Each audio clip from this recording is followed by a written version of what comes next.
une multiplicité de groupes armés qui ont semé la terreur, qui ont semé la désolation au sein de nos communautés, étant donné que plusieurs sont morts, d'autres ont été blessés, d'autres ont été dépouillés de leurs biens, les contraignant les uns au refuge, les autres aux déplacements internes. Et avant de commencer mon speech, je voudrais d'abord m'associer à toutes les familles qui ont perdu les leurs, en commençant par les derniers événements qui sont en vogue dans le territoire de Rutshuru, en collectivité de Bwito, dans les groupements de Bambo, où Kishiche a connu des meurtres.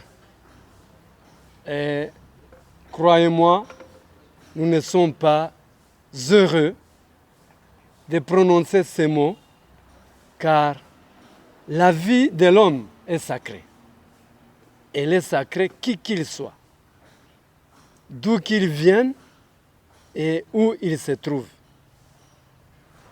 Ainsi, je présente mes sincères condoléances, car nous avons appris cette triste nouvelle alors que nous étions en pleine consultation de ces assises de Nairobi.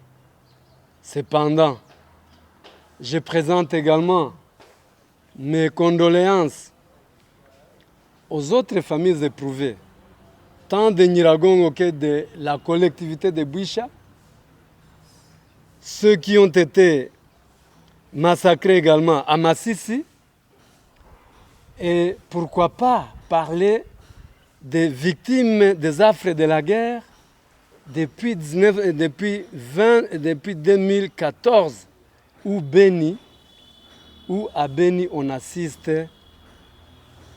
un carnage sans nom. Les gens se meurent à répétition, jour après jour. Nous ne cessons de les déplorer, ainsi que chez leurs voisins, nos frères de l'Ituri, qui vivent également une répétition des scènes horribles où l'homme a été déshumanisé au point d'être pris pour une chose dont la vie n'a pas de valeur. Franchement, nous sommes dans les regrets de constater ou d'apprendre à travers les nouvelles que vous ne cessez de nous diffuser, les morts que nous ne savons plus compter, puisqu'ils se comptent à des milliers, à Ituri, à Beni, ici au petit nord du Nord Kivu, au Sud Kivu, principalement dans le haut plateau d'Itombwe. La barbarie de l'homme va jusqu'à Kwamut. C'est dans la province de Mai-Ndombe, dans la partie ouest du pays. Et moi, je me demande si nous sommes des hommes ou bien si nous ne sommes plus des hommes. Car les actes qui se perpètrent ici au pays ne peuvent même pas être commis par les animaux. À dire vrai, nous avons perdu notre sens humain, j'allais dire humanitaire, mais notre sens humain, puisque nous avons été créés à l'image de Dieu. Et cette image ne concerne pas la physionomie, mais c'est l'intellect de savoir choisir le bien du mal. Mais nous nous engouffrons dans le mal. Et cela ne fait que nous causer du tort, de la honte. On a même peur de se vanter d'être Congolais comme par le passé. Voilà, à Nairobi où nous étions, il s'agissait de délégations de 5 provinces, à savoir le Tanganyika, le Maniema, le Sud Kivu, le Nord Kivu et l'Ituri, où autour du facilitateur, le président honoraire Uhuru Kenyatta, assistaient des délégués, du délégué du chef de l'État en la personne du professeur Tshibangou Serge. Il était assisté également du secrétaire général de la communauté est-africaine et d'autres qui étaient venus de l'Union africaine. Tous ces mondes-là, toutes ces personnalités nous ont briefé sur le comment de contribuer au retour de la paix à laquelle nous voulons ou à laquelle nous aspirons tous ici à l'est de la RDC. Croyez-moi, c'est un sujet délicat et la conscience de tout un chacun d'entre nous, que ce soit ceux-là qui étaient sur terrain, sur place, que ce soit toutes les communautés que nous représentions, ceux-là qui ont pris les armes pour défendre la patrie aux côtés des FARDC, au nom des patriotes, que ce soit nous qui étions de la société civile, ainsi que tout le monde qui n'était pas sur place. Nous sommes tous concernés et la conscience de tout un chacun doit être interpellée pour le retour de la paix. La paix n'a pas de prix, mais elle coûte cher. Et il faut que chacun y apporte une pierre pour son édifice. Voilà, grosso modo, ce que j'avais à dire. Alors j'ai une question, excusez-moi, la dernière question s'il vous plaît. Alors vous venez de retenir dans la ville, donc au lendemain d'une conférence de presse qui a été tenue par un notable de la communauté Hutu, Toba ici. Il a saisi cette occasion pour rejeter, il a dit que les Hutus ne sont pas des Rwandais. Il a dénoncé en fait un certain plan qui existerait au niveau du Rwanda. À l'occasion, il a également exprimé son souci que la communauté Tutsi n'a jamais dénoncé clairement l'agression actuelle du Rwanda via le 1-23 ici dans l'est de la RDC. Il a dit que les 10 mots consent en fait à un certain niveau. C'est apparemment, même dans les Rutshuru, quand le 1-23 conquiert des localités, ils y installent directement des chefs coutumiers de la communauté Tutsi. Alors la succession au niveau des coutumiers.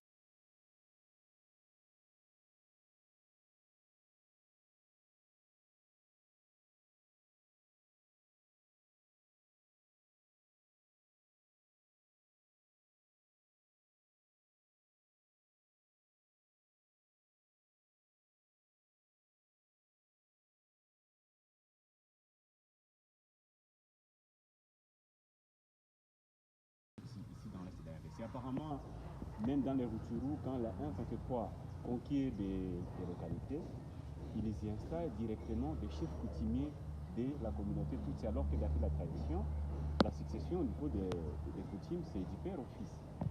Ce qui constitue une violation du droit international à un certain niveau d'abord. Merci beaucoup, jeune frère journaliste. Je suis plus ou moins perplexe quant à ce que vous me posez comme question sur ma réaction concernant les propos de ces grands notables que je respecte en la personne d'Otto Baïzi, si les Hutus et que je sois Tutsi, cela ne me dissocie pas à sa personne ou à sa communauté.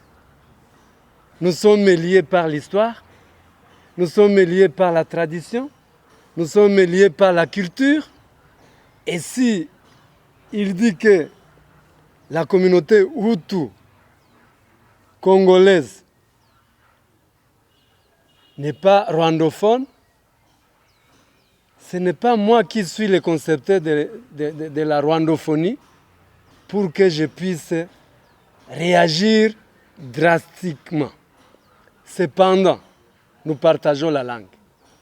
Quelle que soit son opinion, il a droit d'émettre ses opinions, puisqu'il peut émettre en toute liberté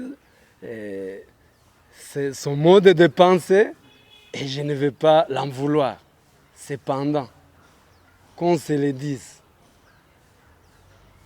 en tout état de cause, où a-t-on vu des Hutus sans voir les Tutsis? On a toujours coexisté, cohabité, et pour preuve, nous partageons la même langue, nous partageons la même culture, nous partageons même les clans, les dénominations des familles. On parle des Abega, on parle des Basindi, on parle des Babanda, on parle de... Bon, je ne m'étais pas préparé à pareille question. Sinon, prochainement, je pourrais vous donner tous les détails qui font que moi, je me dis que nous sommes les mêmes, à part l'esprit diabolique, l'esprit du mal qui vise la division des humains. Même les autres Bantous, ils sont nos frères. Si je suis nilotique, nous avons appris l'histoire depuis l'école primaire. Nous avons appris les grandes subdivisions des populations zaïroises. À l'époque, moi je suis de l'époque des Zaïre de Mobutu. Nous apprenions qu'il y avait des Bantous qui sont majoritaires, il y avait des semi-Bantous, il y avait des Soudanais et des Nilotiques. Parmi les Nilotiques se trouvaient des Tutsis, se trouvent des Alirs, se trouvent, on classe également des Hema, et à telle enseigne que moi, celui qui va me traiter d'étranger du Congo, il va lui-même s'exclure du Congo puisqu'il veut m'exclure de mon espace naturel. Je n'ai pas choisi le Congo. C'est la nature qui m'a affecté ici. Et si Dieu a fait que je sois conçu, il ne m'a pas consulté pour que je naisse dans la famille Tutsi, ou alors parlant le Kinyarwanda. Croyez-moi, c'est un sujet qui me dépasse. Cependant, pour ce qui est de l'appui des forces extérieures au Congo sur le mouvement M23, tout le monde peut dire ses propos et les enquêtes ont prouvé qu'ils ne sont pas appuyés de l'intérieur, moins encore des Tutsis du Congo, puisque ce ne sont pas nous qui finançons cette guerre, avec quelle capacité? Nous sommes à quel nombre pour supporter pareille guerre? Franchement parlant, ces propos du grand notable n'engagent que sa personne, et dire que le plan du Rwanda et de l'Ouganda, c'est de venir exterminer les populations bantoues du Congo. Moi, je m'inscris en faux et archi faux. Pourquoi? Hitler, en son temps, il a voulu exterminer les peuples juifs. Les peuples juifs, qui ne constituaient même pas la 10e portion d'abord, ils étaient des réfugiés. De deux, ils ne constituaient pas les 20%, non, ou même les 5% de la population européenne. Mais il ne l'a pas pu. Il ne l'a pas pu. Le régime de Habyarimana, qui a voulu exterminer les Tutsis, qu'on estimait à 10% de la population rwandaise. Mais aujourd'hui, nous en comptons des milliers de rescapés. Vous voyez que toute machine humaine, tout plan divin, tout plan humain qui vise à faire le mal ne peut pas aboutir à sa visée. C'est pourquoi je me dis que ces propos ne sont pas fondés et je m'inscris en faux, puisque l'Ouganda et le Rwanda réunis ne sauraient exterminer la population bantou du Congo. Et pourquoi pour faire du Congo quoi? Ils n'ont pas de population pour contenir le Congo. Alors que le Congo peut contenir la population du Congo, du Rwanda, de l'Ouganda, du Kenya, de la Tanzanie, sans être saturé.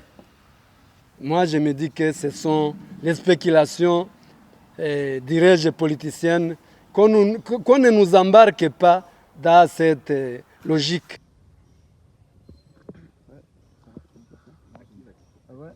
Monsieur le Président, Glody pour Agence France Presse AFP. Ma question est, actuellement, il y a une situation où les M23, la plupart savent que c'est une rébellion à dominance Tutsi. Est-ce qu'actuellement, vous, la communauté Tutsi, vous vous sentez en sécurité? Est-ce que vous vous sentez traité au même pied d'égalité que les autres citoyens congolais dans cette guerre du M23? Merci. Votre question est pertinente, jeune frère Glody. Merci pour la question. D'abord, le M23 n'est pas un mouvement rebelle à prédominance Tutsi. Ça, je voudrais recadrer ceux qui ont ce concept-là. Le M23, la figure de Makenga, est Tutsi, oui, il est Tutsi, il est notre fils. Et c'est lui qui est le chef de leur état-major. Mais il n'est pas que lui. Donc, il y a Bertrand Bissimois, qui est du Sud Kivu, c'est un Mouchi. Il y a le pasteur Uniga, il est également Mouchi. Il y a le secrétaire exécutif, c'est un Hutu. Il y a les porte-parole, il est du Bas-Congo, du Congo central, pardon. Bon, ils sont nombreux qui viennent de différentes provinces, mais pour ceux du Nord Kivu, nous en avons des Tutsis dedans, bien que je ne connaisse pas vraiment les rôles. Parmi les combattants, il y a des Tutsis, je l'affirme, mais ils ne constituent pas la majeure partie de la force combattante. Il y a des Bashi, il y a des Bahutu qui sont là. Je me dis que ils peuvent dépasser le nombre de Tutsis qui s'activent là-bas. Bon, il y a des Tembo, il y a des Hunde, il y a des Nande, et la liste est longue. Je ne saurais pas alors vous donner des précisions puisque je ne suis pas de ce mouvement, ça c'est un. Et notre communauté n'a pas déclenché cette guerre. Plutôt, nous sommes des victimes de ces conflits armés, puisque ce sont nos frères qui souffrent dans différentes géoles de la place, de Massissi et de Rutshuru, à Munzenze et dans différents cachots. On en compte à des dizaines de personnes. Plus de 59 personnes jusqu'à avant-hier, plus de 59 personnes étaient incarcérées. les traitants des M23 sans aucun fait de preuve. Alors, nous payons la grande facture de ces conflits sans être des actifs ou alors des acteurs dans ces conflits. Je ne sais pas si j'ai rencontré votre préoccupation. Sinon, nous, on s'est dit que nous avons droit d'être protégés par les services de sécurité, les services de l'administration, au même titre que les autres communautés. Et je prends la parole pour remercier le chef de l'État pour avoir tenu un discours apaisant, appelant à ceux qui émettent des discours de haine, d'intolérance à l'endroit des Tutsis lambda, puisque nous sommes des Congolais au même titre que les autres et nous devons jouir de la paix comme le reste de nos compatriotes. Sur ce, je remercie le chef de l'État puisque c'est lui le garant de notre sécurité.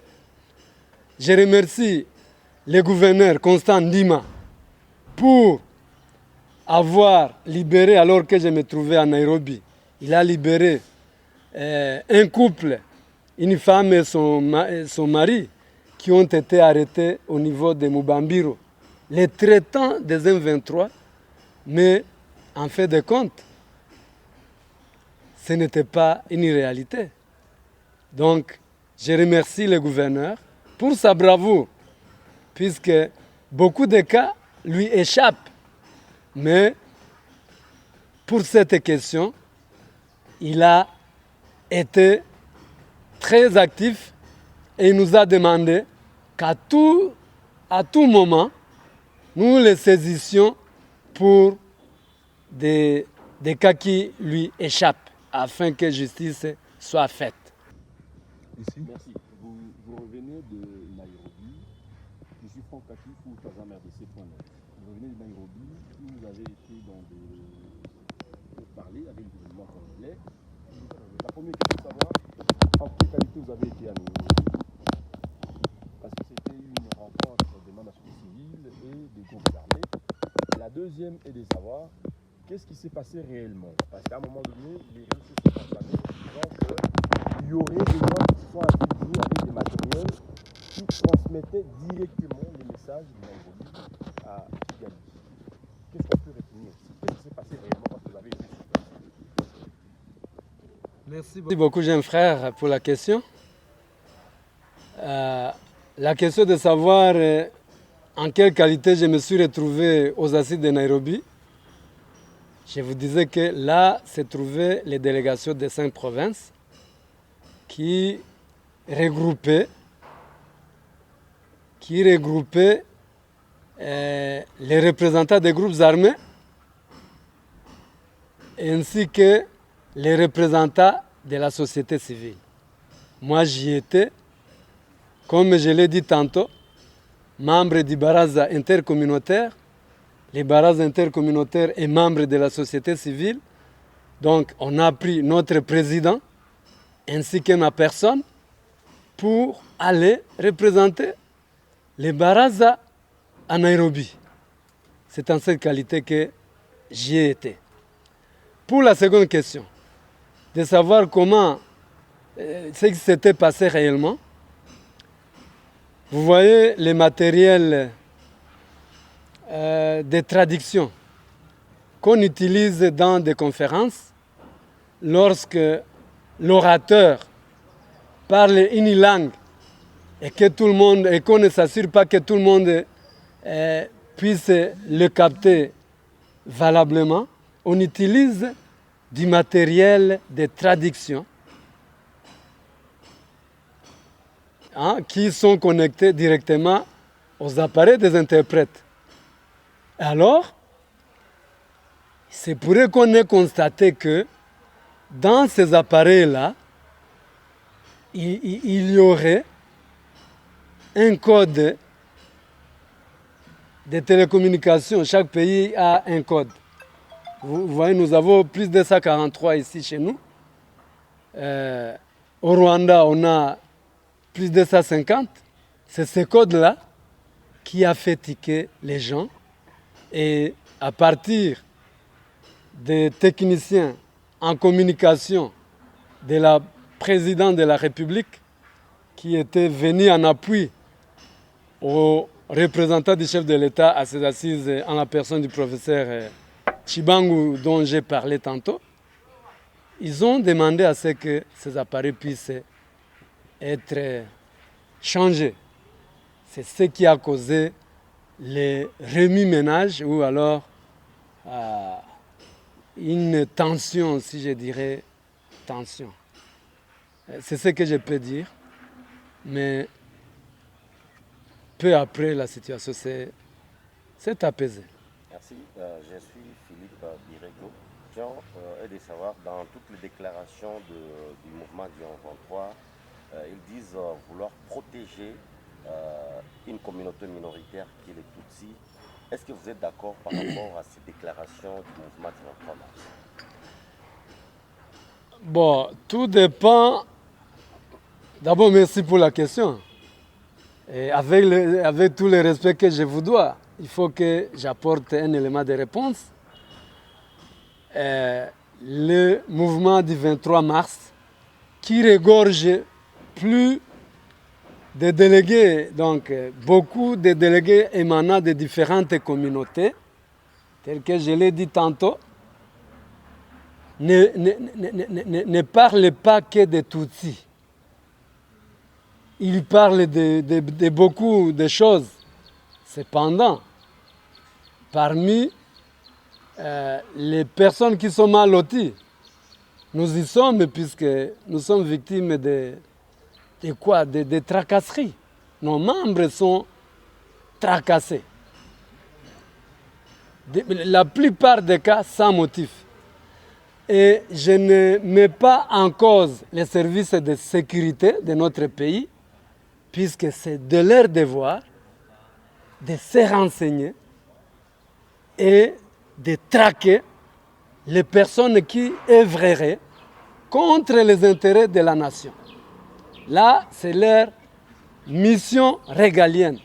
Et là, je souligne, c'est leur mission, je suis d'accord avec eux, mais que les personnes qui ne sont pas, dont les faits ne sont pas avérés aux soupçons qu'on leur affecte, à travers leur faciès, leur physionomie, nous sommes facilement identifiables. Et par ce fait, nous devenons directement la cible. Nous devons passer sous interrogatoire, c'est normal, mais dès lors qu'on trouve que nous n'y sommes pour rien, il serait utile qu'on puisse relâcher des personnes pareilles. Mais que ceux de notre communauté ou pour lesquels on trouve qu'ils sont fautifs de tels faits, eh bien, ils doivent subir la rigueur de la loi du pays. Nous ne prenons pas l'impunité, mais nous voulons une justice distributive. C'est la justice qui élève une nation. Nous voulons que nous soyons bénéficiaires de la justice au même titre que tout Congolais. Cependant, le mouvement du 23 mars, s'il a fait cette réclamation, c'est entre autres les éléments de son cahier de charges. Je ne connais pas les détails de leur cahier de charges. Je crois que cela est vécu de tout le monde, puisque, croyez-moi, on voit une personne à silhouette ou à physionomie tutsi, depuis qu'il y a cette tension, elle est facilement arrêtée et amenée vers les cachots. Et c'est notre quotidien de nos interventions dans différents services. Voilà. La synthèse en swahili, s'il vous Merci, Monsieur le Président. Vous savez, il y a le président Paul Kagame qui est en train de prendre votre communauté comme bouclier pour continuer à agresser ou soit à exploiter les ressources naturelles ici à travers l'entremise ici de grandes puissances. Alors, Président, qu'est-ce que vous pouvez répondre ou soit dire quel est le message que vous pouvez donner à vos compatriotes ou soit ces frères-là qui continuent à adhérer à l'idéologie du président Paul Kagame pour qu'ils ne cessent plus à utiliser votre communauté comme bouc émissaire ou soit bouclier en entrant illégalement au Congo? Bon, vous voyez, j'allais bien vous répondre si j'aurais été invité par le chef de l'État du Rwanda en guise de me donner son agenda. Mais, croyez-moi, et je le dis en toute franchise, je ne saurais pas répondre à cette question puisque le président du Rwanda ne m'a jamais contacté. Vous comprenez? Me contacter pour me donner peut-être son agenda. Puisque d'abord, je suis un simple individu. Il traite avec les grosses légumes comme lui-même. Et j'ai difficile de juger un poids lourd alors que je suis de loin un poids plume. J'ai une petite préoccupation, Président, reprocher concrètement vis-à-vis... Oui, merci pour la question. Nous ne nous reprochons de rien, puisque nous sommes d'abord des citoyens à part entière. Mais plutôt, si vous pourriez me demander, qu'est-ce qui ne va pas chez vous, hein? Est-ce que vous jouissez des mêmes droits que les autres? Je dirais non. C'est vrai que nous avons des généraux, c'est vrai que nous avons des officiers supérieurs, mais si vous entrez dans la vie de tous les jours du citoyen lambda, notre jeunesse, elle termine les études supérieures ici.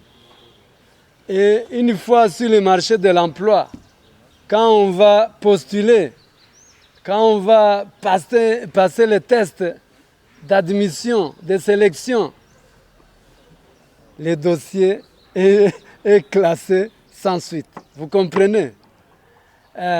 Sur les barrières, à Mubambiro, allez passer une journée, vous aurez l'idée du calvaire que nous traversons tous les jours. Vous le saurez.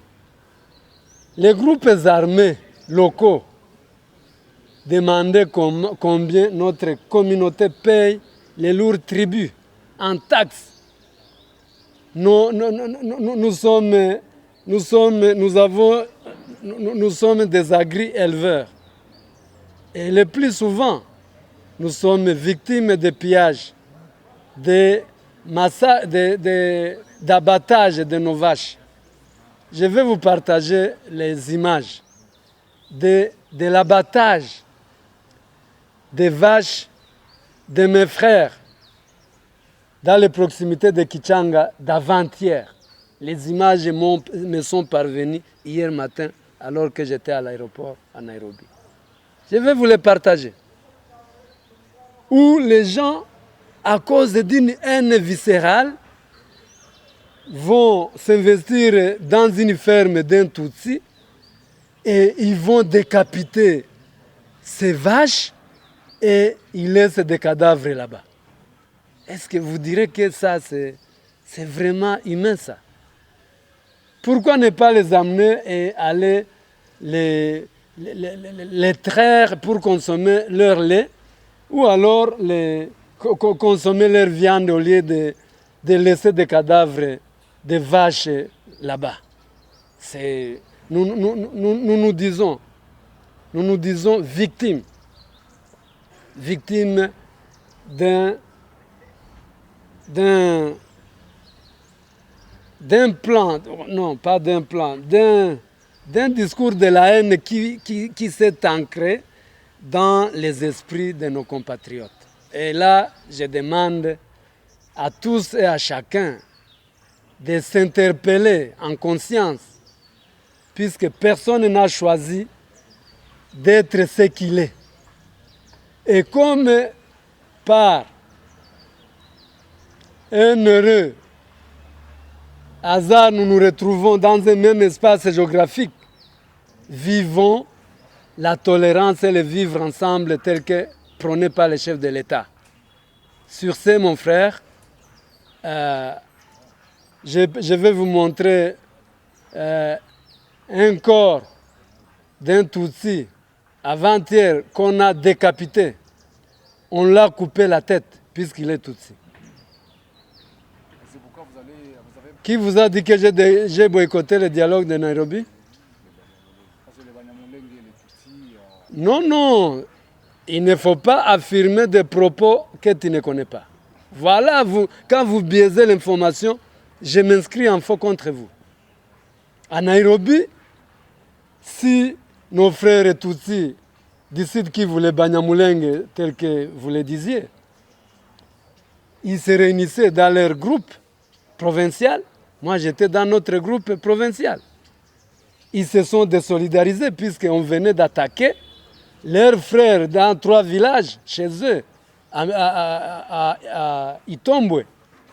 Alors, ils ont préféré boycotter le dialogue étant donné que ils ont constaté que les démarches, ou bien les démarches dans lesquelles ils se trouvaient, n'allaient pas aboutir étant donné qu'on cherchait leur extermination.